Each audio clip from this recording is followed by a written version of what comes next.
Bible Answers with Dr. Al Garza. All right, welcome back to Bible Answers. Today I'm going to be dealing with a question that I get quite frequently in my emails as well as in specific comments, is regarding basically the question, why do we have so many different interpretations of the Bible? How do we read and approach the Bible? Which way or which method do we use?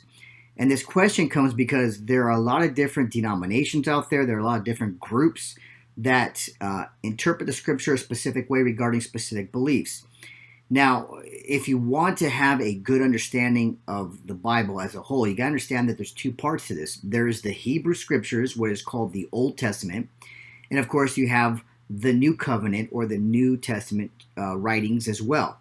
And so we got to make this distinction because during the first century, when Yeshua Jesus was, here as the Messiah, Son of God, and picked his disciples, the New Testament or the New Covenant writings were not done. They were not completed until after, they were completed within the first century, but they weren't put together till a few hundred years later. But they did exist for the first 300 to 400 years. But again, we need to come to the scriptures first and understand, how do we read our Bible? If you're a Reformed theologian or you're a Calvinist or you're a fundamentalist or you're a Baptist, you're going to come to the scriptures already with an already tradition being taught in your church that you have accepted because your pastor told you or your seminary told you.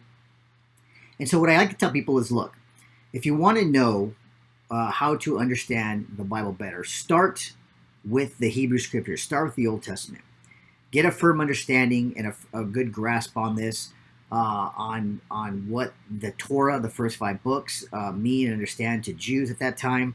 What God commanded Moses to do, and look at the prophets, look at the writings, and then come to the New Testament after you've laid a foundation of the Hebrew scriptures, because the foundation for the New Testament is the Hebrew scriptures. Remember, there was no New Testament in the first century. Jesus, the apostles, Paul, they all quote and read from the Hebrew Bible, not the Septuagint, not the Greek Old Testament, but the Hebrew scriptures. We know this for a fact. We've already established this in other videos that they did not read and quote from the Septuagint. They read at the local synagogues in Israel and at the temple, the Hebrew Bible. It's called the Proto-Masoretic text. So if you don't know that, I encourage you to do more study on that topic. Look at the work of Manuel Tov and others. But again, if you want a firm foundation to understand the New Testament, you need to know and build foundation from the Hebrew Old Testament, the Old Testament Bible. If you don't, you will come out with different beliefs, different doctrines of theology from different walks of life. And this is why we have different interpretations. There is no foundation of the Hebrew Scriptures. There isn't. Many people that I've come across and talked to, they do not know the Old Testament that well. They do not know the Hebrew Scriptures that well at all. They might know the New Testament pretty well, but then they have so many different interpretations from different groups that I ran into. But when I quote the Hebrew Scriptures, they don't understand. It's like, well, how does that connect? I don't understand. There is no foundation for them. And when you don't have a foundation, it's easy for you to slip away into other doctrines and theology in areas that aren't Scripture in itself.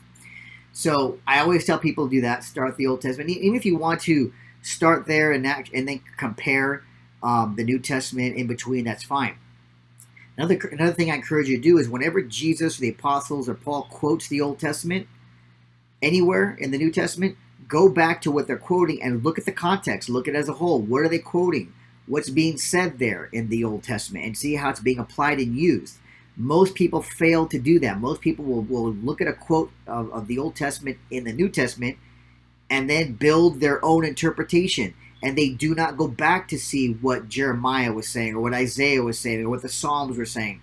Remember, when Jesus, after his resurrection, he came to his disciples, he opened up the scriptures, the Hebrew Bible, and from Moses, starting with Moses and the prophets and the Psalms, he showed them everything concerning himself from the Hebrew scriptures. Why are we not doing the same?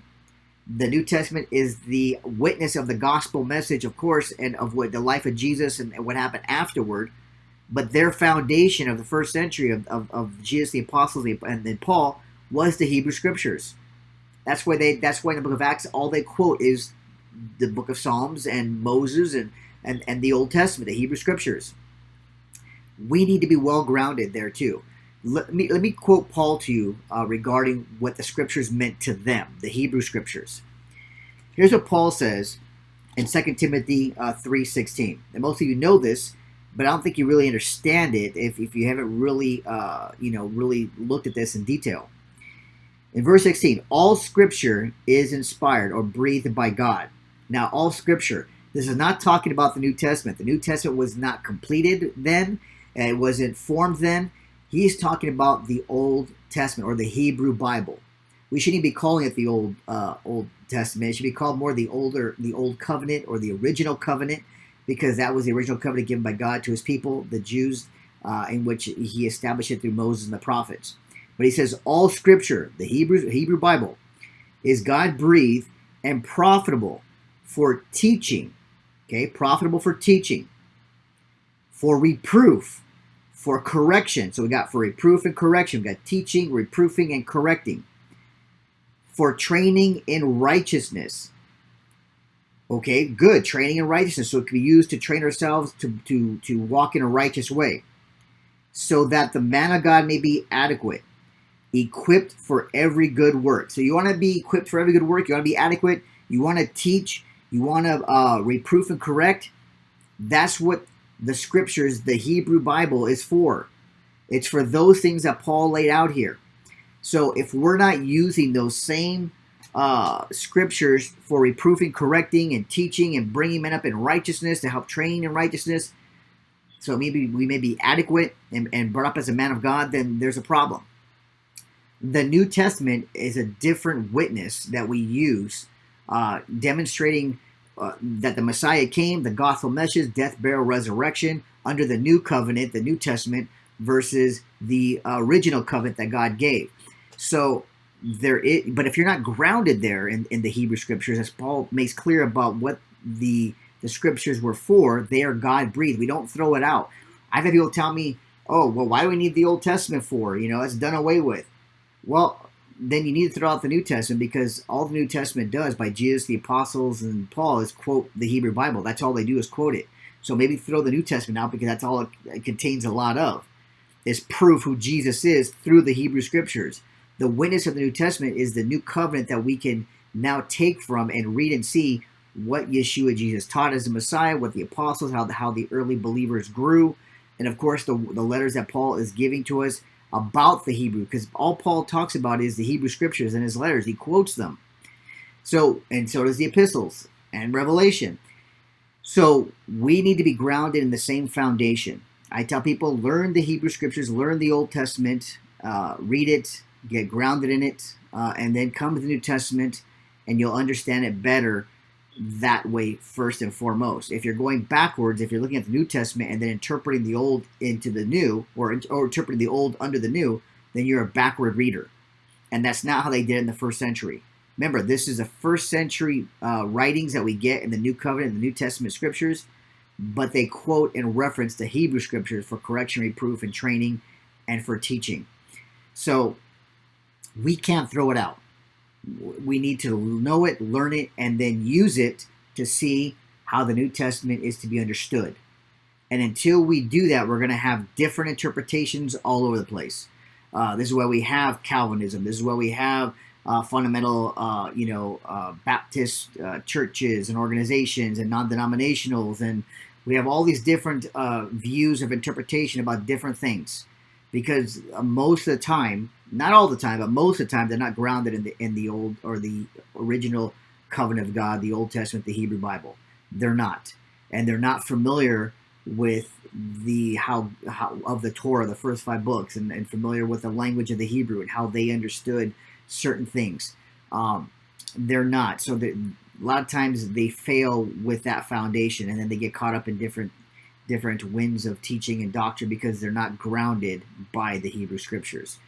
And this is why we have the charismatic movements looking for tongues for salvation, baptism for salvation, all those things which are foreign to the Hebrew Scriptures. Calvinism, Reformed theology, foreign to the Old Testament, foreign to the Old Covenant of God, and even more so in the New Testament, the New Covenant of God.